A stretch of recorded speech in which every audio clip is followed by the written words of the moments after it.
অনির্বাণের নোংরা চরিত্রটা এবার ফাঁস হয়ে গেল রাইয়ের সামনে। হ্যাঁ বন্ধুরা, ভিডিওটা লাইক দিয়ে দেখতে থাকুন। রাই যখন রাতের অন্ধকারে ছাদে উঠে চোখের জল ফেলতে থাকে আর ভাবতে থাকে যে অনির্বাণ, আমি কি তোমাকে বিশ্বাস করে এতটাই খারাপ কাজ করে ফেললাম? তুমি কেন বারবার করে আমার বিশ্বাসে আঘাত দাও বলো তো, যার ফলে কিনা আমি এটা বিশ্বাস করতে বাধ্য হই যে তুমি একটা বিশ্বাসঘাতক, তুমি কোনোদিনই শুধরোবে না। এরকম কেন তুমি বারবার করে আমাকে সুযোগ করে দাও বলতে পারো অনির্বাণ। অন্যদিকে কোয়েল বলতে থাকে যে রাই, তুমি কি মনে করছো যে তুমি সিচুয়েশনের থেকে এরকম করে পালিয়ে বেড়াতে পারবে? কতদিনই বা এই সিচুয়েশন থেকে তুমি পালাবে বলো তো? আজকেই তো দেখো না তুমি, আমার একটা মাত্র ফোনই যথেষ্ট হবে তোমাকে অনির্বাণের আসল নোংরা চরিত্রটা ফাঁস করে দেওয়ার জন্য, তোমাকে জানানোর জন্য। আমি এখন এমন একটা নোংরা খেলা খেলবো যেটা হয়তো তুমি কোনোদিন কল্পনাও করতে পারোনি। তুমি সেখানে থেকেও অনির্বাণের আসল চেহারাটা দেখতে পাবে। তুমি হয়তো এটাই ধরে নেবে যে না, অনির্বাণ তোমাকে এখন আর কোনো মতেই ভালোবাসে না, কারণ অনির্বাণের বিছানা থেকে শুরু করে সব জায়গায় এখন শুধু কোয়েলের নাম থাকবে আর কোয়েল থাকবে, এছাড়া আর কেউ না। আর আমি কাউকে অনির্বাণের ধারের কাছে ঘেঁষতেও দেবো না, সেটা তুমি থাকো বা না থাকো।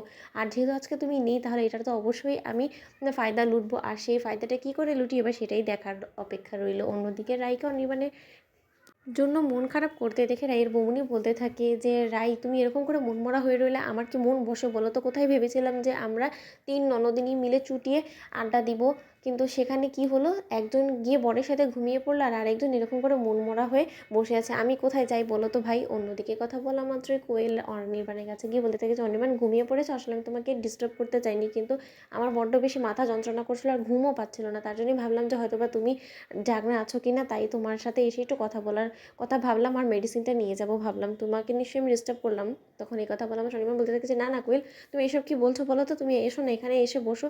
তখন অনির্বাণের বেডে বসা মাত্রই কোয়েল আরও বেশি অসুস্থতা হওয়ার ভান করতে থাকে। ঠিক সেই সময় অনির্বাণের ফোন থেকে কোয়েল কে ফোন করে অনির্বাণের নোংরা কথোপকথনগুলো শোনানোর চেষ্টা করতে থাকে, আর রাইও বোকার মতন কোয়েলের নোংরা পাতা ফাঁদে পা দিয়ে দেয়। রাইর কলটা রিসিভ করে অনির্বাণের আওয়াজ শোনা মাত্রই চুপ করে বসে যায় আর বলতে থাকে যে আজ আমি শুনতে চাই যে ও বাড়িতে আমার অবর্তমানে অনির্বাণ ঠিক কী কী নোংরামোগুলো করতে পারে, কতটা লিমিট ক্রস করতে পারে। অন্যদিকে অনির্বাণ কোয়েলকে বলতে থাকে যে কোয়েল, একদম তুমি বাড়াবাড়ি করার চেষ্টা করবে না, আজ সেটাই হবে যেটা কিনা আমি বলবো।